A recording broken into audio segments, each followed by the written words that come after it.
बिस्मिल्लाहिर्रहमानिर्रहीम। आज के डिजिटल सिग्नल प्रोसेसिंग के लेक्चर में हम चैप्टर 5 में फ़र्दर एग्जांपल्स को सॉल्व करेंगे। और हम इस एग्जांपल में देखेंगे कि आपका जो एलटीआई सिस्टम है उसका बिहेवियर जो है as a frequency selective filters होती है, ठीक है। सो यहाँ पे इस एग्जांपल को आप समझने की कोशिश करें। You have linear time invariant system यानी एलटीआई सिस्टम है आपके पास, उसका डिफरेंस इक्वेशन है। इसका पार्ट ए में आपने इसका मैग्नीट्यूड और फेस फ्रिक्वेंसी रिस्पांस आप लोगों ने निकालना है। दूसरे में आप लोगों ने इसके मैग्नीट्यूड और फेस रिस्पांस को प्लाट करना है जब आपके पास ए की वैल्यू 0.9 हो और बी की वैल्यू 0.1 हो, ठीक है। इसके अलावा आप लोगों ने इस सिस्टम को एक इनपुट सिग्नल देना है और आप लोगों ने इसका आउटपुट जो है वो निकालना है। सो यहाँ पे सोल्यूशन में डायरेक्ट इसका इम्पल्स रिस्पांस गिवन है, हम इसका इम्पल्स रिस्पांस जो है फाइंड करेंगे। यहाँ पे देखिए this was actually your difference equation y of n is equal to a y of n minus one plus b x of n। So आप क्या करें, इसका फ्रिक्वेंसी रिस्पांस कैसे निकालेंगे, वह इसका फोरियर ट्रांसफॉर्म लें। तो this will be equal to y of j omega a y of j omega e minus j omega, इसका फोरियर ट्रांसफॉर्म ये हो जाएगा, इसका फोरियर ट्रांसफॉर्म हो जाएगा बी एक्स आप ई जे ओमेगा। अब इससे वाई आप ई जे ओमेगा जो टर्म है वो एक साइड पे करें तो ये इक्वेशन बन जाएगा वाई आप e j omega minus a y आप ई जे ओमेगा ई की power minus j omega is equal to b x e की पावर जे ओमेगा। इससे वाई ई की पावर जे ओमेगा कॉमन ले ले तो ये बन जाएगा वन माइनस ए ई की पावर माइनस जे ओमेगा। इसको आप सिंप्लीफाई करेंगे तो आपके पास वाई आप e j omega divide by x आप e j omega, this will be equal to b divided by 1 minus a e की power minus j omega. So this is actually x of e j omega. So you have to take the inverse Fourier transform of x of e j omega and to find x of n. So this will be the impulse response of your system.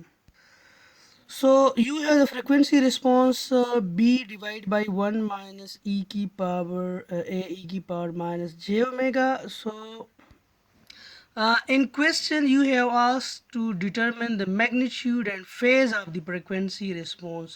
So you have find a general expression for h of omega, and you have to choose the phase, and now you have to calculate the phase and frequency response of h of omega.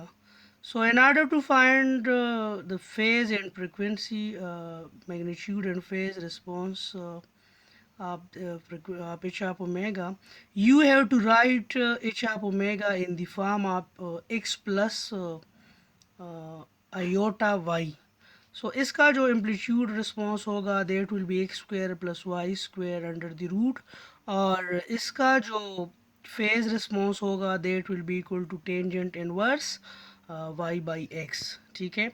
सो आप लोगों ने अब ये जो आपके पास Y आप ई की मतलब जो आपके पास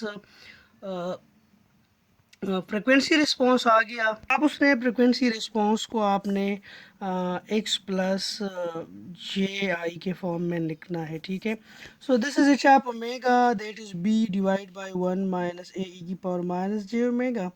अब इससे ये 1 माइनस ए ई की पावर माइनस जे ओमेगा आप ले लें, ठीक है। तो इसको हम लिख सकते हैं 1 माइनस को ए कॉस ओमेगा माइनस ए साइन ओमेगा, क्योंकि यूलर आइडेंटिटी के मुताबिक ई की पावर माइनस जे ओमेगा, देखिए ए अपनी जगह पे आ जाएगा, ठीक है। ई की power minus j omega is equal to cos omega minus j से ओमेगा, ठीक है। तो ये आप लिख सकते हैं।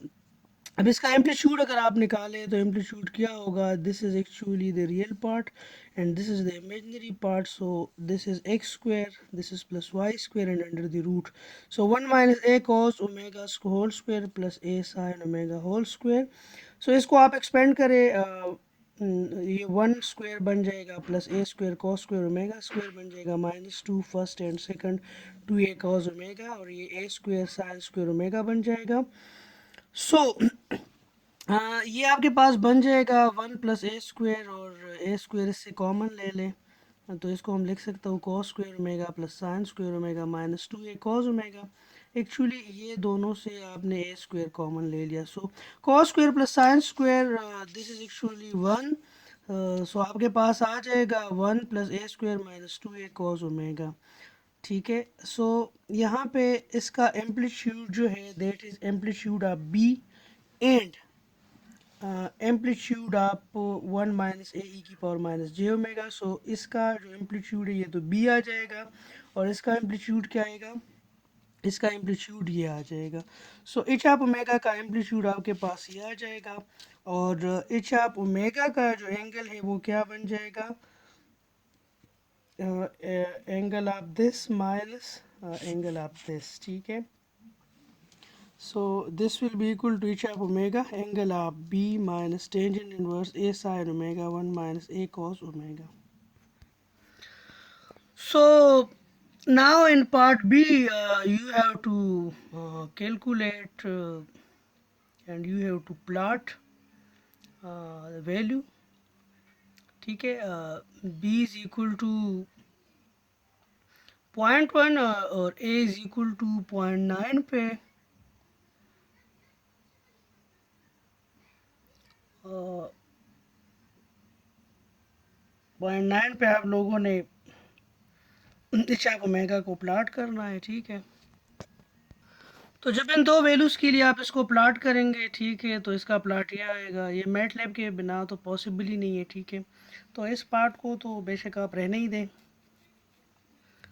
ठीक है, इसके जो मोस्ट इम्पोर्टेंट पार्ट है उसकी तरफ जाते हैं कि जब आपके पास इसका ये फ्रिक्वेंसी रिस्पॉन्स हो, तो आपके पास अगर एक इनपुट सिग्नल आप देते हैं, इन इस सिस्टम को अगर आप एक इनपुट सिग्नल देते हैं दैट इज़ 5 प्लस 12 sine 5/2 n minus 20 cos 5 n plus 5/4।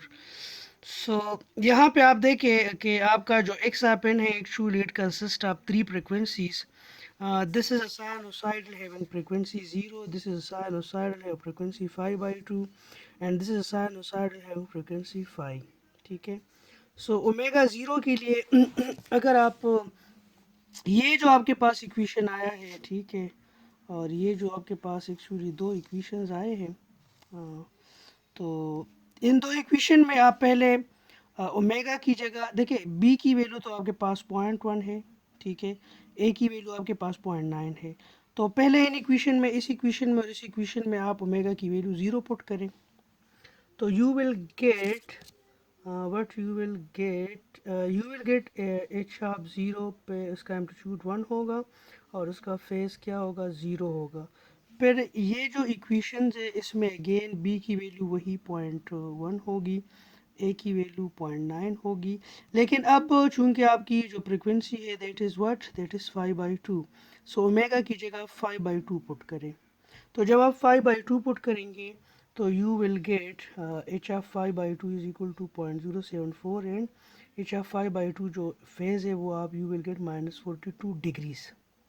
ठीक है, the third frequency is omega is equal to 5। तो अगेन ये जो आपके पास दो इक्वेशंस है, बी की वैल्यू अगेन वही 0.1 है, ए की वैल्यू 0.9 है, लेकिन ओमेगा की वैल्यू आप क्या डालेंगे, ओमेगा की वैल्यू आप डालेंगे 5।